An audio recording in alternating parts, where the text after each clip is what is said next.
Bismillahirrahmanirrahim. Assalamualaikum warahmatullahi wabarakatuh.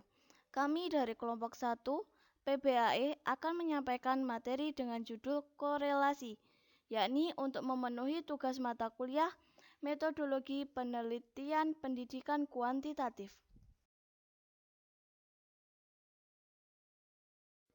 Yang beranggotakan Faruk Maksum Ali, Muhammad Nurhuda, Nikmatul Alfinas, Nur Maleha, Nurul Istiqomah, Nuzul Rohmah, Risma Widiawati, Siti Fatimah, Usnida Ani, dan Vinka Anggita. Yang pertama, pengertian korelasi. Pengertian korelasi secara sederhana, korelasi dapat diartikan sebagai hubungan. Namun, ketika dikembangkan lebih jauh, korelasi tidak hanya dapat dipahami sebatas pengertian tersebut. Korelasi merupakan salah satu teknik analisis dalam bentuk statistik yang digunakan untuk mencari hubungan antara dua variabel yang bersifat kuantitatif. Adapun rumus korelasi sebagai berikut. Macam-macam korelasi. Yang pertama, korelasi sederhana. Korelasi sederhana merupakan suatu teknik statistik yang dipergunakan untuk mengukur kekuatan hubungan antara dua variabel dan juga untuk dapat mengetahui bentuk hubungan keduanya dengan hasil yang bersifat kuantitatif. Selanjutnya, korelasi parsial. Korelasi parsial merupakan angka yang menunjukkan arah dan kuatnya hubungan antara dua variabel setelah satu variabel yang diduga dapat mempengaruhi hubungan variabel tersebut dikendalikan untuk dibuat tetap keberadaannya. Adapun rumus korelasi parsial sebagai berikut. Adapun contoh uji statistik korelasi parsial sebagai berikut.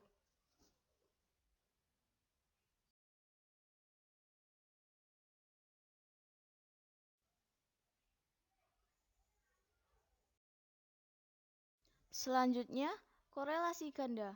Korelasi ganda atau multiple correlation merupakan angka yang menunjukkan arah dan kuatnya hubungan antara dua variabel secara bersama-sama atau lebih dengan variabel yang lain. Dikemukakan rumus korelasi ganda yang dilambangkan dengan R besar untuk dua variabel independen dan satu dependen. Untuk variabel independen lebih dari dua, rumus korelasi ganda dua variabel ditunjukkan pada rumus sebagai berikut. Adapun rumus korelasi ganda sebagai berikut. Dan adapun contoh uji statistik korelasi ganda.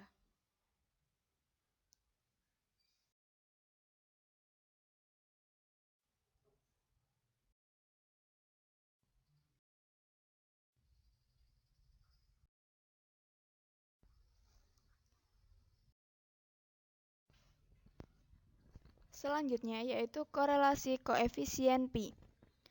Teknik korelasi pi digunakan untuk menguji hubungan antara dua variabel diskrit. Korelasi pi adalah salah satu teknik analisa data yang dikorelasikan adalah data yang benar-benar dikomotik.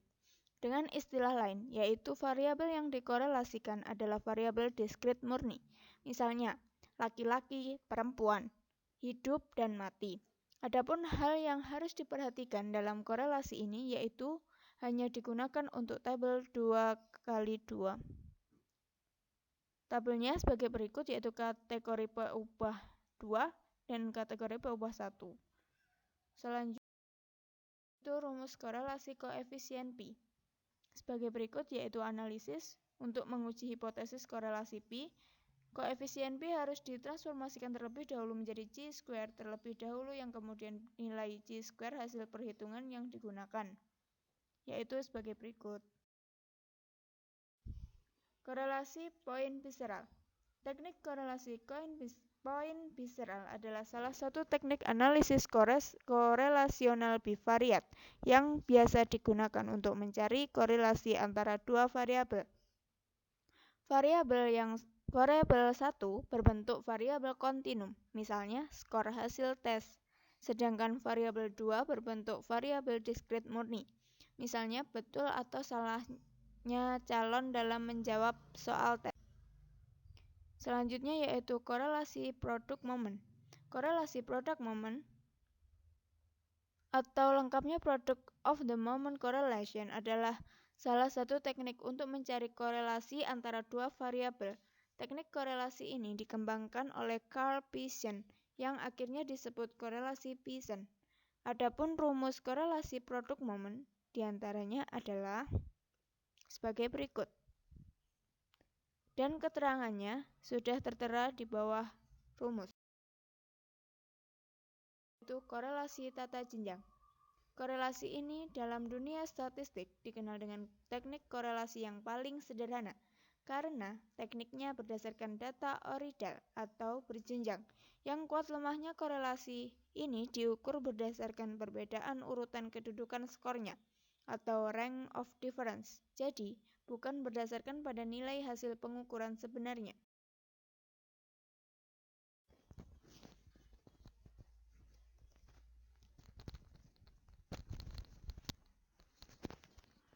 Adapun tujuan penelitian korelasi.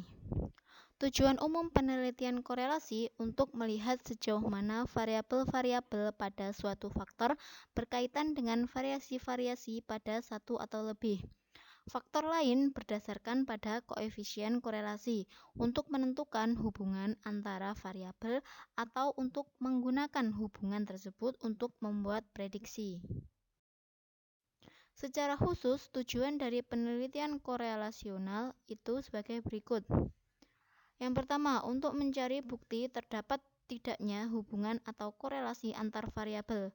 Yang kedua, bila telah ada hubungan, maka penelitian ini bertujuan untuk melihat tingkat keeratan hubungan antar variabel. Yang ketiga, untuk memperoleh kejelasan dan kepastian apakah hubungan tersebut berarti dalam artian meyakinkan atau signifikan atau tidak berarti dalam artian tidak meyakinkan atau insignifikan. Ciri-ciri penelitian korelasional. Mengukur variabel yang berhubungan secara serentak dalam situasi realistik. Koefisien korelasi yang ingin dicari adalah positif atau negatif, signifikan atau tidak signifikan. Satu atau lebih variabel disebut variabel bebas atau independent variables. Dan yang satunya lagi, lebih variabel terikat, yaitu dependent variable. Cocok dilakukan jika variabel penelitiannya tidak bisa atau sulit diteliti dengan metode eksperimen dan variabel tersebut tidak dapat dimanipulasi. Memungkinkan untuk mengukur variabel yang berhubungan secara bersama-sama dalam keadaan sebenarnya. Kemudian hasil penelitian ini adalah tinggi rendahnya hubungan antar variabel dan bukan ada atau tidaknya hubungan antar variabel. Dapat digunakan untuk memprediksi variabel berdasarkan variabel bebas. Dapat meneliti beberapa variabel. Besarnya hubungan berdasarkan koefisien korelasi. Tidak ada manipulasi seperti penelitian eksperimen. Data bersifat kuantitatif. Dianalisis menggunakan statistik korelasi. Variabel diukur secara mendalam dan lingkungannya nyata. Memungkinkan peneliti untuk memperoleh tingkat asosiasi yang. Adapun kelebihan dan kekurangan penelitian korelasional sebagai berikut. Yang pertama, kelebihan. Dapat meneliti hubungan antara variabel secara bersama. Memberikan informasi tentang hubungan antar variabel penelitian. Mengatasi masalah tentang bidang pendidikan, sosial, dan ekonomi. Memungkinkan untuk meneliti variabel secara intensif. Dapat menganalisis prediksi tanpa harus membutuhkan sampel besar. Adapun kekurangannya, hasilnya tidak harus menunjukkan pola saling berhubungan yang bersifat kausal. kurang ketat apabila dibandingkan dengan penelitian eksperimen karena kurang mengontrol variabel bebasnya. Pola saling berhubungan dalam korelasi sering tidak menentu serta kurang jelas, merangsang peneliti untuk memasukkan berbagai informasi atau data tanpa pemilihan terlebih dahulu dan menggunakan setiap pendapat yang bermakna. Sekian dari kelompok kami, ada kurang lebihnya, kami mohon maaf yang sebesar-besarnya. Akhiron, wassalamualaikum warahmatullahi wabarakatuh.